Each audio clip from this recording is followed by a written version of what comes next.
শুনতে অবাক লাগতে পারে, কিন্তু আমেরিকার প্রেসিডেন্ট ডোনাল্ড ট্রাম্পের নির্বাচনী পরাজয় শুরু হয়েছে ইউরোপের একটি দেশ হাঙ্গেরি থেকে। হাঙ্গেরিতে প্রায় ১৬ বছর ধরে ক্ষমতায় ছিল ভিক্টর ওরবানের সরকার, এবং তিনি ১৬ বছর ধরে আসলে একটি কট্টরপন্থী সরকার সেখানে পরিচালনা করছিলেন।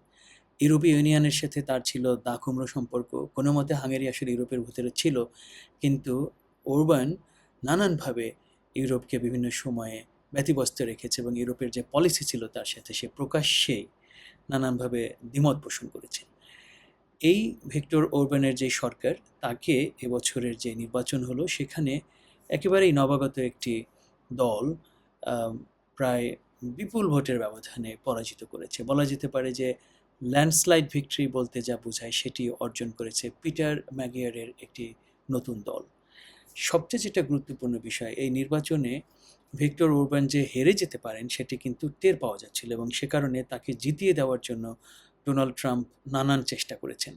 তার মধ্যে একটি ছিল, তিনি বিভিন্ন সময় তো তার যে সোশ্যাল মিডিয়া প্ল্যাটফর্ম সেখানে ভিক্টর ওরবানের পক্ষে অনেক কিছু বলেছেন, এবং নির্বাচনের মাত্র কয়েকদিন আগে তার যে ভাইস প্রেসিডেন্ট জেডি ভান্স তাকে পাঠিয়েছিলেন হাঙ্গেরিতে, এবং জেডি ভান্স ভিক্টর ওরবানের পক্ষে রীতিমতো মাঠে বক্তৃতা দিয়েছে।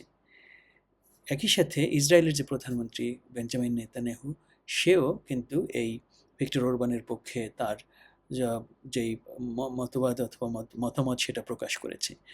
এত কিছু সত্ত্বেও আমেরিকার বর্তমান যে ক্ষমতাসীন প্রেসিডেন্ট, তার ভাইস প্রেসিডেন্ট, তার সকল ক্ষমতা যেটুক তার আয়ত্তে ছিল, এই সব কিছুর ব্যবহার করার পরেও ২/৩ বেশি আসন পেয়ে এই ভিক্টর ওরবানের বিপক্ষে পিটার ম্যাগিয়ারের দল এবার হাঙ্গেরিতে ক্ষমতায় আসলো। ১৬ বছর পর একটি দলকে এভাবে নির্বাচনের মধ্য দিয়ে গণতান্ত্রিক প্রক্রিয়ায় সরিয়ে দেওয়া যায়, এটি একটি অসাধারণ বিষয়। এবং পিটার ম্যাগিয়ার তার যে বক্তৃতায় সেখানে বলেছেন যে তারা আসলে হাঙ্গেরিকে মুক্ত করেছে, এবং তিনি তার বক্তৃতায় ইউরোপের সাথে আরও কঠিনভাবে গাঁটছড়া বাঁধার সংকল্প করেছেন, এবং ইউরোপের সাথে তার সম্পর্ক যে আরও গভীর হবে সে বিষয়টি তিনি স্পষ্ট করে দিয়েছেন। এটি বলা যেতে পারে যে ডোনাল্ড ট্রাম্পের আন্তর্জাতিক পরিমণ্ডলে যে প্রভাব, সেটি যে অত্যন্ত খর্বিত হয়ে গেছে, এবং তিনি যে আর কোনো প্রভাব রাখতে পারবেন না আন্তর্জাতিক রাজনীতিতে, তা মোটামুটি পরিষ্কার হয়ে গেছে এই হাঙ্গেরির নির্বাচন থেকে, এবং এটি এ কারণে অত্যন্ত গুরুত্বপূর্ণ একটি বিষয়। আমার ধারণা যে এই নির্বাচনের পর পৃথিবীর অন্যান্য দেশগুলো যারা আমেরিকার সাথে সম্পর্ক চায় এবং ডোনাল্ড ট্রাম্পকে এতদিন যারা একটু তোয়াজ করে চলছিল, তারা এখন তার কাছ থেকে আরও দূরে সরে যাবে।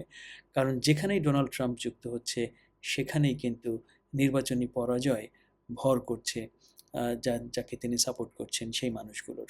বিশেষ করে আমেরিকার বাইরে সেটি অত্যন্ত নিয়মিত একটি চিত্র হয়ে গেছে, এবং যারা আমেরিকার অভ্যন্তরীণ রাজনীতির খোঁজখবর রাখেন তারা জানবেন যে সেখানে সাম্প্রতিককালে কিছু স্থানীয় নির্বাচন হয়েছে, কিছু কংগ্রেসের কিছু আসনে নির্বাচন হয়েছে, এবং সেসব জায়গাও কিন্তু টের পাওয়া যাচ্ছে যে ডোনাল্ড ট্রাম্পের নির্বাচনী ক্ষেত্রে যে প্রভাব ছিল এতদিন ধরে সেটি প্রায় ধূলিসাৎ।